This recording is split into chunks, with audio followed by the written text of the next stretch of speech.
সুপ্রিয় দর্শক, আমন্ত্রণ জানাচ্ছি বাংলা ভাষার প্রতিদিনের আয়োজন সংবাদপত্র ভিত্তিক পর্যালোচনা অনুষ্ঠান ফ্রন্ট পেজে। আমাদের সঙ্গে আছে আমি রিশান নাসরুল্লাহ, আর আলোচনার জন্য আমার সঙ্গে স্টুডিওতে উপস্থিত রয়েছেন খায়রুল আনোয়ার, সিনিয়র সাংবাদিক। আপনাকে শুভেচ্ছা জানাচ্ছি। আমরা আলোচনায় যাবার আগে একটু পত্রিকার উল্লেখযোগ্য সংবাদগুলো জেনে নিই। প্রথম আলো, হামের প্রাদুর্ভাব আরও 1 মাস থাকতে পারে, আইন শৃঙ্খলা পরিস্থিতি 3 দিনের ব্যবধানে আবার খুন, অক্টেনের সরবরাহ 25% বাড়ানোর চিন্তা বিবিসির। আমার দেশ, আওয়ামী আমলে বিসিএস এর নজিরবিহীন জালিয়াতি, তীব্র জ্বালানি সংকটে বার কাউন্সিল নির্বাচন স্থগিত, ইরান যুদ্ধ বন্ধে পাকিস্তানের ব্যাপক তৎপরতা। দৈনিক ইত্তেফাক, অর্থনীতির চাপ সামলাতে চাই অগ্রাধিকার নির্ধারণ, দলীয় ইশতেহার ও স্বাক্ষরিত জুলাই সনদ অক্ষরে অক্ষরে বাস্তবায়ন করবে স্বাধীনতা পদক বিতরণ অনুষ্ঠানে প্রধানমন্ত্রী। সমকাল, এনসিপির নিশানায় বিএনপির বিদ্রোহীরা, ইরান যুক্তরাষ্ট্র দ্বিতীয় দফা সংলাপের আভাস।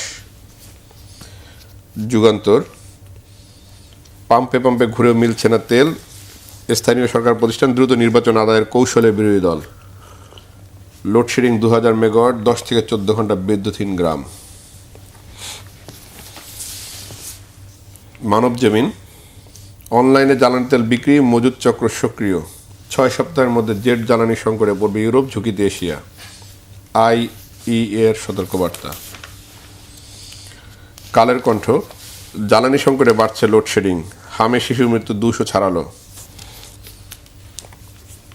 কালবেলা, নিম্নমানের কিটে ভুল রিপোর্ট, বাড়ছে হেপাটাইটিস, HIV নীরবে ছড়িয়ে পড়ার শঙ্কা, শহর গ্রামে ইন্টারনেট ব্যবহারে বড় বৈষম্য। বাংলাদেশ প্রতিদিন, চাওয়া পাওয়ার 2 মাস, গণভোট নিয়ে গণবিতর্ক উস্কে দেওয়ার নৈপথ্যে কি মন্তব্য কলাম। দেশ রূপান্তর, সরকারের ত্রিমুখী চাপ, জ্বালানি সংকট, জুলাই সনদ, মব সন্ত্রাস, ইউনিটে 1 টাকা 80 পয়সা পর্যন্ত দাম বৃদ্ধির প্রস্তাব বিদ্যুতের। নয়া দিগন্ত, শর্ত পূরণ ছাড়া সহায়তা নয়, জ্বালানির দাম সমন্বয়, কর ছাড় রদ, ভ্যাটের অভিন্ন হার দ্রুত চায় IMF, জ্বালানি তেলের দাম বাড়ানোর সিদ্ধান্ত আপাতত নয় প্রধানমন্ত্রী। ইনকিলাব, রিফাইন্ড আওয়ামী লীগ আসছে, জ্বালানি সংকটে মিতব্যয়ী হওয়ার আহ্বান প্রধানমন্ত্রীর। বণিক বার্তা, বিষাক্ত আবর্জনায় ঢাকার লোকগুলো মৃত্যুর মুখে ঢলে পড়ছে, গ্রীষ্মে বাড়ছে বিদ্যুতের চাহিদা, উৎপাদন সংকটে লোডশেডিং 2000 মেগাওয়াটের কাছাকাছি। Daily star, government moves hike in power price as subsidy mounts, hope rises, Trump claims Lebanon truce. Daily Observer, ultra poor fund to finance canal excavation, PM asks all to ensure austerity amid ME crisis. New Age, RNPB likely to go on operation in late summer, fuel pump schedule go higher. মোটা দাগে দেখা যাচ্ছে জ্বালানি সংকটটাকেই সবাই অগ্রাধিকার দিয়েছে, এর সাথে রাজনীতির কিছু খবরাখবর রয়েছে। রাজনীতি দিয়ে শুরু করি, পরে জ্বালানি সংকট এবং হামের সে আলোচনা করব।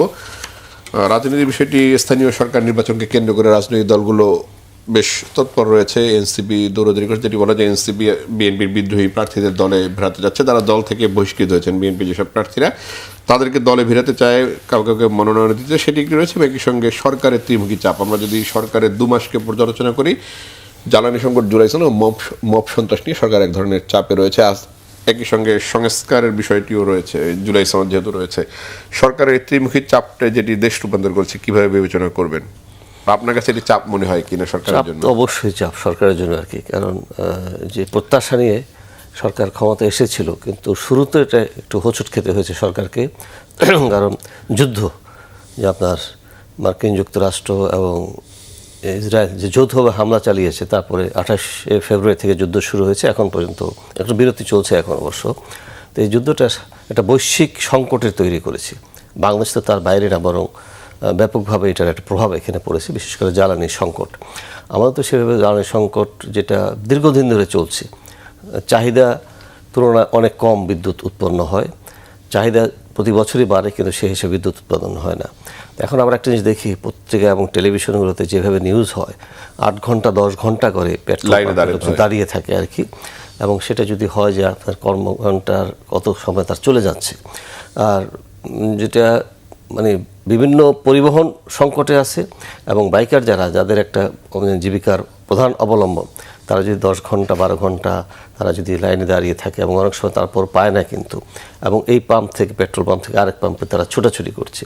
কালকে রাতে বেশ রাতে একটা অনুষ্ঠান শেষে আমি ফিরছিলাম রাত্র প্রায় 3টা বাজে, দেখলাম যে আপনার নিকুঞ্জ ইয়েটা যেটা আর কি, সেটা দীর্ঘ লাইন, এবং লাইন যে কোথায় যে শুরু হচ্ছে কোথায় শেষ হচ্ছে ঠিক নেই।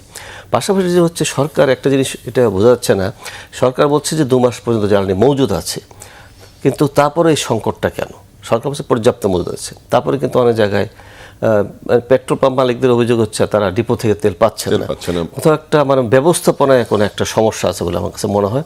কারণ আমরা দেখি সংবাদপত্রে মিডিয়াতে মাঝে মধ্যে যে 53,000 লিটার তেল অমুক জায়গা থেকে উদ্ধার, অমুক জায়গা থেকে 20,000 লিটার মজুদদার একটা প্রবণতা আছে সম্ভবত। আবার অনেক কাছে এক জায়গা থেকে নিয়ে আরেক জায়গায় সেটা বেশি দামে চড়া দামে বিক্রি করে দিচ্ছে, কিন্তু এই ধরনের ঘটনা কিন্তু ঘটছে।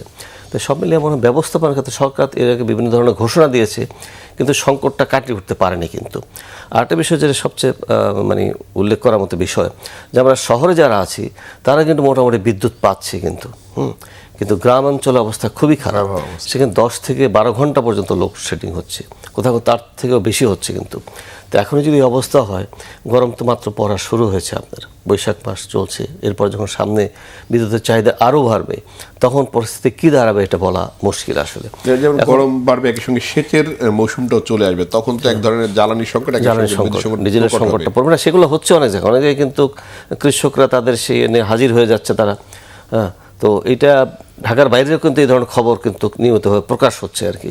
তো এই সংকটটা দিন দিন বাড়বে। তো সরকার তো সার্বিকভাবে চেষ্টা করছে, যেমন দাম না বাড়ানোর জন্য, দাম বাড়ানোর জন্য এক ধরনের চাপ আছে, কিন্তু সরকার প্রধান কিন্তু ওই যে ঘোষণা দিয়েছেন যে না, আপাতত বাড়ানো নয়। কিন্তু তো সেটা কতদিন সরকার রাখতে পারবে যদি যুদ্ধের অবসান না হয় সহসাই। আমরা সবাই প্রত্যাশা করি যুদ্ধের অবসান দ্রুত হবে এবং এই সংকট একটা সমাধান হয়তো হবে। দাম না বাড়ানোর সিদ্ধান্তের কথা জানিয়েছেন প্রধানমন্ত্রী, কিন্তু আমরা দেখলাম যে বিদ্যুতের দাম বাড়ানোর অলরেডি প্রস্তাব করেছেন। একটা বিষয় হচ্ছে যে আপনি নিশ্চয়ই দেখে থাকবেন, কয়েকদিন আগে খবর বেরিয়েছে যে অর্থমন্ত্রীকে প্রধান করে একটা টাস্ক ফোর্স গঠন করা হয়েছে, মন্ত্রিপরিষদ কমিটি করা হয়েছে পর্যালোচনা করার জন্য। কিন্তু আমার প্রশ্নটা হচ্ছে সেই জায়গায় না, ধরেন এখন যদি দাম না বাড়ানো হয়, যদি ইরান যুদ্ধ যদি কন্টিনিউ করে, সেটি আসলে কতদিন সেটি সরকার ধরে রাখতে হবে, এবং যেভাবে ফুয়েলের লাইনে যেভাবে মানুষ দাঁড়াচ্ছে, এতে জনগণ তো একসময় অতিষ্ঠ হয়ে যাবে, এবং জনগণ অতিষ্ঠ করার পরে যদি আপনি দাম বাড়ান, সেটি তো আরো বেশি ভোগান্তি বাড়াবে। তো সেই বিষয়টা আমার মনে হয় সরকার নিশ্চয়ই আগামী কয়েকদিন সবার তো দৃষ্টি আছে যে এদিকে একটা ইঙ্গিত পাওয়া যাচ্ছে আবার নতুন করে যে একটা সমঝোতায় পৌঁছানোর জন্য, একটা চুক্তিতে পৌঁছানোর জন্য, একই টেবিলে বসানোর জন্য পাকিস্তান খুবই চেষ্টা করছে। একটা দুতিয়ালি চলছে, হয়তো একটা আলোচনা শুরু হবে। যেমন গত রাত্রে মার্কিন প্রেসিডেন্ট ঘোষণা দিয়েছেন যে লেবাননে যুদ্ধবিরতি 10 দিন একটা ঘোষণা দিয়েছে, এবং তার দিক থেকেও আশা করা হয়েছে যে একটা যুদ্ধবিরতি এটা স্থায়ী হবে আর কি, একটা চুক্তিতে পৌঁছানো সম্ভব হবে। আর আপনি যেটা বলছেন সরকারের জন্য এটা একটা চাপ ছিল, তারপরে একটা চাপ ছিল সরকার বেশ কিছু কমিটমেন্ট যেগুলো ছিল নির্বাচনী ইশতেহারে, তারা কিছু কিন্তু তারা উদ্বোধন করেছে, ফ্যামিলি কার্ড, কৃষক কার্ড, কিন্তু এই বিদ্যুৎ সমস্যাটাই একটা বড় আকার ধারণ করেছে। আর আর্থিকভাবে তো একটা সংকট রয়েছে আর কি, সামনে বাজেট আসতেছে, সেই বাজেট সরকারের কী ধরনের বাজেট তৈরি করবে, সামনে এই সংকটকে সামনে রেখে সেই সংকটের যদি সুরাহা হলে সেটা এক ধরনের হবে, না হলে আরেক ধরনের হবে। রূপপুর যেটা দেখলাম আপনাদের কলেজ যাচ্ছে, আপনাদের দেখলাম যে এটা হয়তো ফুয়েল লোডিং এর অনুমতি পেয়েছে এবং সহসা হয়তো চালু হতে পারে। আমরা আশা করব। আর সরকার এটা একটা আরেকটা বিষয় আপনি বলেছেন স্থানীয় সরকার নির্বাচন, এটা দেখেছি একটা খবর আপনারা নিশ্চয়ই দেখবেন যে হাসনাত আবদুল্লাহ এনসিপির নেতা যিনি চট্টগ্রাম গিয়েছিলেন, সেখানে একসময় বিএনপির মেয়র আবার আওয়ামী লীগ থেকেও এমপি বোধহয় নির্বাচন করেছিলেন, মঞ্জুরুল আলম আওয়ামী লীগে ছিলেন, পরে বিএনপি আসেন, আবার আওয়ামী লীগের চেষ্টা করেছিলেন। তো উনি তার শুরুটা হয়েছিল ছাত্রলীগ এবং আওয়ামী লীগ দিয়ে, তো তার সাথে সাক্ষাৎ করেছে, যদিও সেখানে বলেছেন একটা সৌজন্য সাক্ষাৎ, উনি এমনি আসছিলেন। কিন্তু এগুলো তো হয় রাজনীতি, এই মুহূর্তে হঠাৎ করে সেখানে চিটাগাঙে যে তার সাথে সাক্ষাৎ। আর সামনে তো এখন পর্যন্ত যদি ঘোষণা দেওয়া হয়নি স্থানীয় সরকার নির্বাচনের, কিন্তু নির্বাচন তো হবেই, কারণ ইতিমধ্যে বিভিন্ন জায়গায় প্রশাসক বসানো হয়েছে কিছু জায়গায়, যেটা বিরোধী দল খুব সমালোচনা করছে। এটি তো বিএনপির ইশতেহারেও ছিল এবং 31 দফায় ছিল যে তারা আসলে প্রশাসকের জাতীয় বিষয় নিয়োগ দিবেন না এবং দলীয়করণ করবেন না, কিন্তু আমরা তো দেখলাম ক্ষমতায় বসে বিএনপি এই শর্তগুলো তো কিছুটা ভঙ্গ করেছে। আর সংস্কার ক্ষেত্র যদিও বলছে, তারা প্রধানমন্ত্রীও বলেছেন যে আমরা অক্ষর অক্ষরে পালন করব, কিন্তু কিছু কিছু লক্ষণে দেখা যাচ্ছে না একটু সরে আসার এই অভিযোগটা বিরোধী দল থেকে হচ্ছে। এবং তারা কিছু কর্মসূচি আপনি দেখেছেন ইতিমধ্যে পালন করেছে, আবার নতুন করে তারা কর্মসূচি ঘোষণা করেছে। এই শনিবার কালকেও আছে, আর পরের সপ্তাহেও আছে। তারা কিছু কর্মসূচি দিয়েছে যে সরকার সেই গুম কমিশন, মানবাধিকার কমিশন, তারপরে দুদক, বিচার বিভাগ বিচারবিভাগটা বড় ধরনের একটা ছিল যে স্বাধীন বিচার বিভাগ হবে, সেটা সচিবালয় হয়েছে আলাদা, সেটা এগুলো নিয়ে কিন্তু প্রশ্ন উঠেছে, জনমনে প্রশ্ন উঠেছে। তারপর একটা বিষয় যেটা খুবই মানে ঠিক গ্রহণযোগ্য মনে হয় ব্যাখ্যাটা, জ্বালানি সংকটের কারণে বার কাউন্সিলের নির্বাচন স্থগিত। মানে আমি এই জায়গায় আসতাম যে একদিকে আপনি বলছেন সরকার বলছে জ্বালানি সংকট নেই, আমরা পেট্রোল পাম্পে দেখছি দীর্ঘ লাইন, আবার বার কাউন্সিল বলছে জ্বালানি সংকট, তার নির্বাচন স্থগিত। সরকারের মধ্যে এক ধরনের বোঝাপড়ার অভাব, কি বোঝাপড়ার অভাব এবং বৈপরীত্য লক্ষ্য করা যাচ্ছে যে বার কাউন্সিল নির্বাচন, জ্বালানি সংকট মে মাস সে পর্যন্ত থাকবে, সে কী করে বুঝলো? স্থগিত হতেও পারে যে না, পরিস্থিতি এমন একটা পর্যায়ে চললো, হঠাৎ করে ঘটনা ঘটলো। এই বিষয়ে অবশ্য সংসদে আপনি দেখেছেন যে এনসিপি নেতা আক্তার হোসেন এ বিষয়ে দৃষ্টি আকর্ষণ করে একটা বক্তব্য দিয়েছেন। আইনমন্ত্রী একটা ব্যাখ্যা দিয়েছেন, কিন্তু আইনমন্ত্রীর ব্যাখ্যাটা ঠিক গ্রহণযোগ্য মনে হয় না আমার কাছে। যে এটাতে অনেক বিরোধী দল তো দেখছে, এছাড়া অন্যরাও দেখতেছে যে একটা প্রবণতা, যে এটাকে ঠিক এখানে একটা দখল বলবো না, ঠিক এটা একটা নিয়ন্ত্রণ এবং এটাকে কন্টিনিউ করার একটা লক্ষ্য করছে। তো এই যে ভালো লক্ষণ না, কিন্তু এইভাবে কিন্তু একটা সমালোচনা তৈরি হয় মানুষের ভিতরে, এবং আস্তে আস্তে বিষয়গুলো কিন্তু এমনি জনমনে বিভিন্ন ধরনের প্রশ্ন রয়েছে। বর্তমান বিদ্যমান বাস্তবতায় সব কিছু মিলে সংকটে আছে মানুষ। তারপরে সরকারের কাছে যে সমস্ত বিষয় বলে তারা নির্বাচনে তাদের একটা ইশতেহার দিয়েছে, প্রতিশ্রুতি ছিল, কিছু বিষয় হয়তো তারা করেছে, কিন্তু বড় যে অঙ্গীকারগুলো ছিল, বিচার বিভাগের স্বাধীনতা, মানবাধিকার, এই সে বিষয়ে তো অঙ্গীকারগুলো পালন করতে হবে। সেটা যদি এখন সরকার দীর্ঘসূত্রিতার আশ্রয় নেয়, এই অভিযোগটা উঠেছে, এবং সেক্ষেত্রে কী ধরনের করবে এই বিষয়ে কিন্তু একটা সন্দেহ সংশয় কিন্তু তৈরি হয়েছে, মানে এটা অস্বীকার করা যায়। আপনার কাছে কি দেখে মনে হচ্ছে যে প্রধানমন্ত্রীর কথা বা সরকারের যে বক্তব্যগুলো, তাতে আসলে জনমনে একটা আস্থা তৈরির জায়গাটা এখনো ঘাটতি রয়ে গেছে? মানে সরকার তার 2 মাসেও জনমনে আস্থা তৈরি করতে পারেনি, এরকম বিষয় হচ্ছে নাকি সব মিলিয়ে? 2 মাস যথেষ্ট সময় না, এটা ঠিক, কিন্তু সূচনায় মানুষের একটা থাকে যে আশা যে বিষয়টা একটা আশা পোষণ করবে।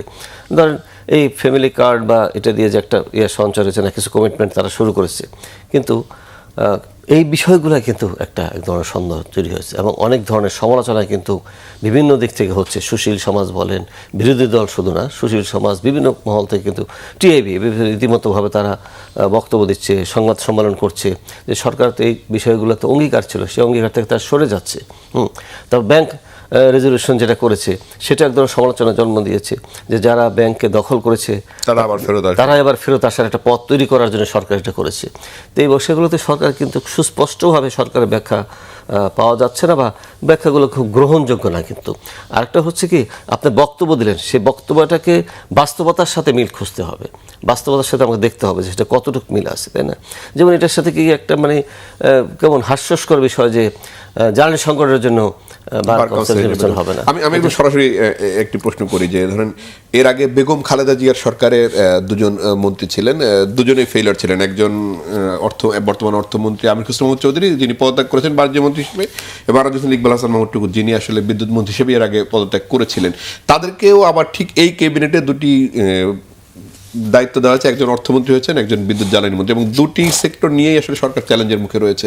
এটি আসলে বিএনপিকে এক ধরনের ইসের মধ্যে ফেলছে কিনা, যে যারা ব্যর্থতা ছিলেন, মানে ব্যর্থ হয়েছেন, তাদেরকে আবার দায়িত্ব দেওয়া হলো বড় দুটি মন্ত্রণালয়ের। এটি আসলে কতটা সঠিক বিচার সম্পন্ন হলো এটা অবশ্য বলা মুশকিল। কোন বিবেচনায় দেওয়া হয়েছে সেটা প্রধানমন্ত্রী বলতে পারবেন।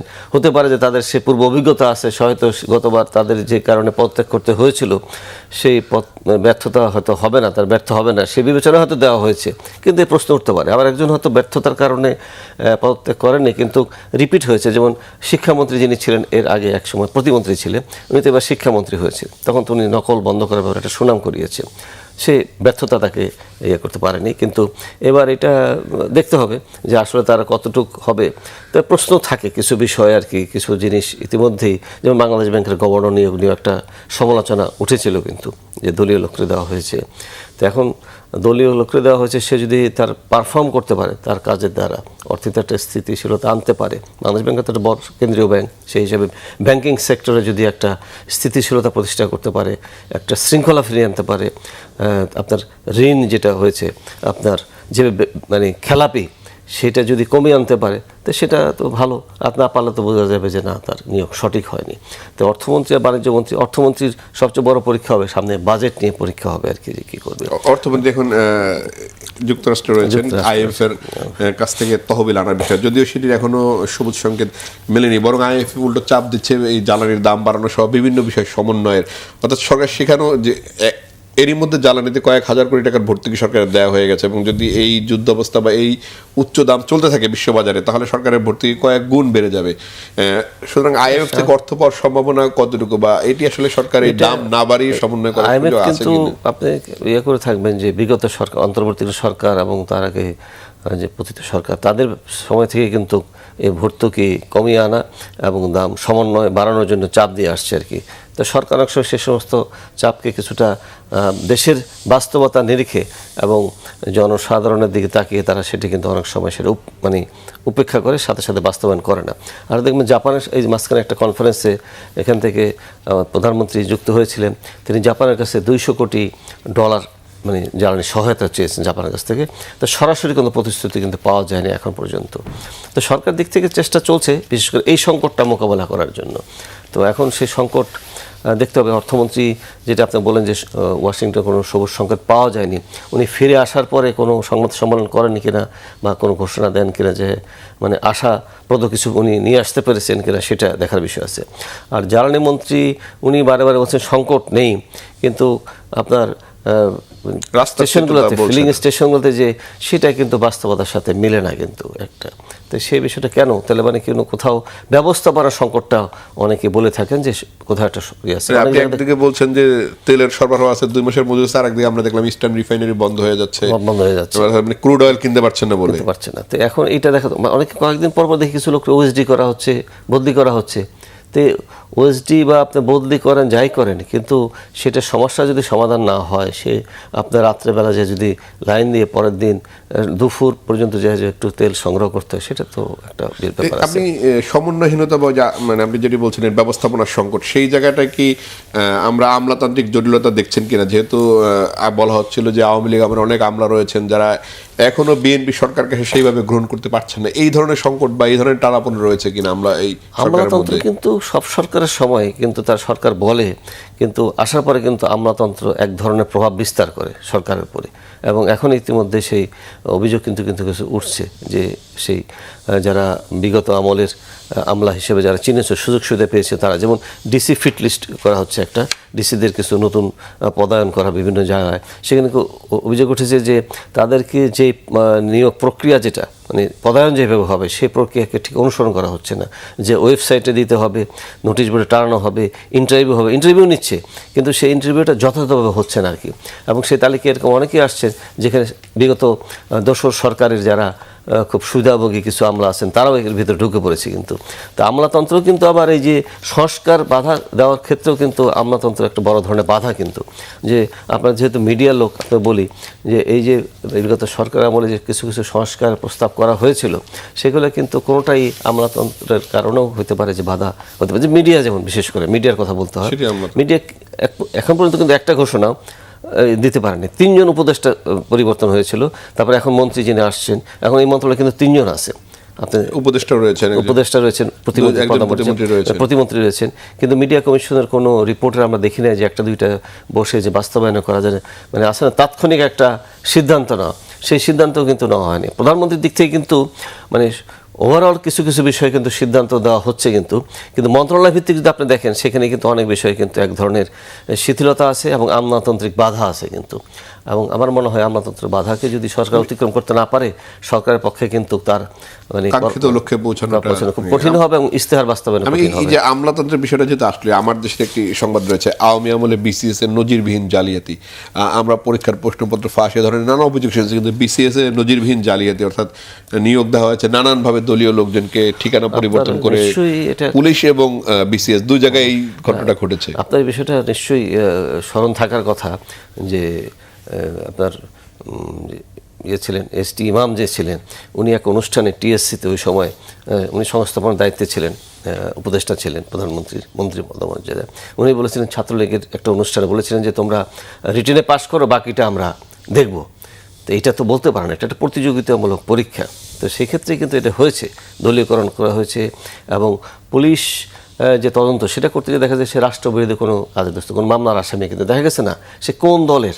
হ্যাঁ, শুধু তাই না, শুধু তার যত রকম খোঁজ করা যে আওয়ামী লীগের পরিবারের সদস্য কিনা সেভাবে দেখে কিন্তু নিয়োগ দেওয়া হয়েছে। এটা হয়েছে কিন্তু সে বিগত আমলগুলোতে দীর্ঘ প্রায় 15 বছর ছিল যে কয়টা বিসিএস হয়েছে সেখানে দলীয় ভিত্তিতে নিয়োগ হয়েছে, এবং তাদের একটা বড় অংশ কিন্তু এখনও প্রশাসনের ভিতরে রয়েছে। এবং রাজনীতিতে এটা প্রশাসনটা হয়েছে কি দীর্ঘদিন ধরে আপনার একটা মানে দলীয়করণের প্রভাবের বাইরে আসতে পারছে না, কিন্তু যখন যে সরকার আসে তখন সে কিন্তু প্রশাসন তা হওয়ার কথা না। প্রশাসন আবার সরকারের জনগণকে তারা সার্ভ করবে, সেটাই তো হওয়া উচিত।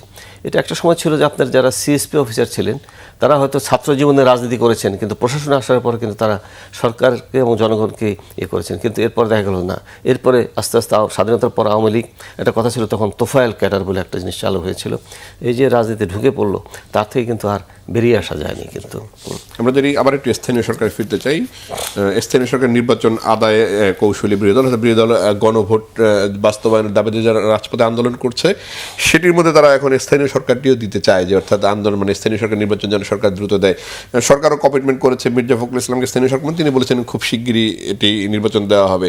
যদিও যেসব জায়গায় প্রশাসক নিয়োগ দেওয়া হয়েছে তাদের কোনো মেয়াদ উল্লেখ করা হয়নি যে তারা আসলে কতদিনের জন্য দায়িত্ব পালন করবে, অর্থাৎ এটি নিয়েও একটা টানাপোড়েন তৈরি হবে কিনা সরকার এবং বিরোধী দলের মধ্যে।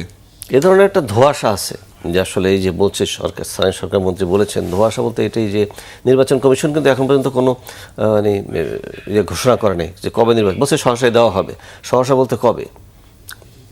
তো এখন আপনার এটা, এবং বিরোধী দল তো খুবই সক্রিয় কিন্তু তারা, জামাত, এনসিপি, যার জন্য তারা ওই যে বিদ্রোহী প্রার্থীতে আপনি দেখবেন যে আজকের এই খবরে আছে যে তারা বিএনপি যারা বিদ্রোহী প্রার্থী হতে পারে তাদেরকে, যদিও সরকারকে বলা হয়েছে প্রতীক ভিত্তিতে হবে না এবার নির্বাচন, স্থানীয় সরকার নির্বাচন, এরকম একটা পাস হয়েছে আইন, তো তারা বিদ্রোহী প্রার্থী হতে পারে, এদের সাথে তারা যোগাযোগ করছে কিন্তু। এবং ঢাকাতে কিন্তু ঢাকা সহ কয়েকটা জায়গাতে কিন্তু মেয়র নির্বাচনের প্রার্থীও কিন্তু ইতিমধ্যে ঘোষণা করেছে কিন্তু এনসিপি, এবং তারা খুব, আমার মনে হয় তারা এটাকে এক ধরনের টার্গেট করে অগ্রসর হচ্ছে যে স্থানীয় সরকার নির্বাচনে তারা একটা সরকার যদি 2 মাসের নির্বাচন আগে যদি জাতীয়ভাবে এই সমস্ত সংকটের সমাধান করতে না পারে, এবং সরকারের যদি ঠিক জনপ্রিয়তা আমি বলবো না, কারণ বিশাল একটা জয় নিয়ে তারা আসছে, এত তাড়াতাড়ি বলা এও ঠিক না, 2 মাসের মাথায় মূল্যায়ন করা, কারণ 180 দিন একটা ব্যাপার থাকে 6 মাসের সেইভাবে। আর সে যেহেতু একটা সংকটে পড়ে গেছে, বৈশ্বিক পরিস্থিতির শিকার হয়ে পড়েছে, তো সেক্ষেত্রে বিরোধী দল এইগুলোকে ইস্যু তৈরি করার চেষ্টা করবে। যেমন মাঝখানে বলেছিল তারা রাজপথে উত্তপ্ত করার চেষ্টা করবে। তো কালকে কর্মসূচি, বেশ কিছু কর্মসূচি তারা ঘোষণা করেছে। তো একদিকে তারা কর্মসূচি ঘোষণা করবে, সংসদেও তারা বেশ সোচ্চার ওয়ার্কআউট করছে মাঝে মধ্যেই তারা, তো তারা বেশ ভালোভাবেই, আর যেহেতু একটা বড় ধরনের সংখ্যা তাদের রয়েছে বিরোধী দলের আসন সংখ্যা, তো সব মিলিয়ে আমার মনে হয় তারা স্থানীয় সরকারটাকে তারা গুরুত্বের সাথে তারা করবে আর কি। সেক্ষেত্রে নির্বাচন কি সহসায় হওয়ার কোনো সম্ভাবনা দেখছেন? নির্বাচন আমার সহসা এটা বলাটা একটু কঠিন, কারণ সামনে তো আপনার ঈদ আছে, এরপরে হয়তো সরকারকে একটা পর্যায়ে হয়তো ঘোষণা করতে হবে, কারণ বিরোধী দল যদি রাজপথকে আস্তে আস্তে উত্তপ্ত করতে থাকে, আর তখন প্রশ্ন উঠবে সরকার সমস্যা কোথায়। কারণ সরকার তো এই নির্বাচন, দেশে যাতে নির্বাচন, গণতন্ত্র কায়েম হয়, স্থানীয় সরকার শক্তিশালী হয়, সেটা তো সরকারের মানে এই দলের কমিটমেন্ট ছিল, বিএনপি ক্ষমতাসীন দলের কমিটমেন্ট ছিল। তো সে কমিটমেন্ট থেকে প্রশ্ন উঠবে না তারা সরে যাচ্ছে কেন। স্থানীয় সরকার তো সরকারকে যত কেন্দ্রীভূত করার থেকে তো স্থানীয় সরকারকে, বিগত আমলে দেখা গেলো যে আওয়ামী লীগের লোকজন পালিয়ে যাওয়ার পরে কিন্তু অনেক ধরনের সমস্যা, জন্ম নিবন্ধন সহ বিভিন্ন রকম অনেক ধরনের সমস্যা তৈরি হয়েছে, কিন্তু তো প্রশাসক দিয়ে হয়তো সেটা সামাল দেওয়া গেছে, কিন্তু প্রশাসক নিয়ে সমালোচনা উঠেছে আর কি। এখনো তো কাউন্সিলর নেই, আর কেন সরকার নির্বাচনের দিকে না হেঁটে আবার এই প্রশাসক নিয়োগ দিচ্ছে। তো সরকার বলছে, যেটা বলছে না সরকার নির্বাচন দেওয়া হবে, সেই নির্বাচন তারিখ নির্বাচন কমিশন আমার মনে হয় একটা ঘোষণা করে দিতে পারে, তারিখটা ঘোষণা করলে হয়তো একটা ডেডলাইন ঘোষণা করতে পারে যে সম্ভব অমুক মাসে হবে, তাই না? তো জাতীয় নির্বাচনে যে ঘোষণা করা হয়েছে সে ঘোষণা করে দিতে পারে। আমার মনে হয় সরকারকে নির্বাচনের পথে বা নির্বাচন কমিশনকে নির্বাচনের দিকে যেতে হবে আর কি। আর স্থানীয় সরকারটা শক্তিশালী করা দরকার। জনপ্রতিনিধি বলতে আমরা শুধু জাতীয় সংসদের জনপ্রতিনিধি না, স্থানীয় সরকারও তো জনপ্রতিনিধি থাকা দরকার আছে, তাই না? বিরোধী দল রাজপথে নামার ঘোষণা দিচ্ছে, রাজপথ যদি উত্তপ্ত হয় সেক্ষেত্রে পতিত স্বৈরাচারের ব্যাক করার সুযোগ তৈরি হতে পারে, বা দেশবিরোধী শক্তি মাঠে এখনো সক্রিয় রয়েছে, যদি প্রধানমন্ত্রী বলেছেন যে আসলে এই ধরনের সংকট আরও বেশি ঘনীভূত হবে কিনা, তাহলে মানে রাষ্ট্র আর একটা সংকটে পড়বে কিনা? এটা তো এত আগামভাবে বলা যাবে না, যে তারা যেহেতু তাদের কার্যক্রম নিষিদ্ধ করে সংসদে বিল পাস হয়েছে, তো সেক্ষেত্রে তারা সুযোগ নেবে কি না।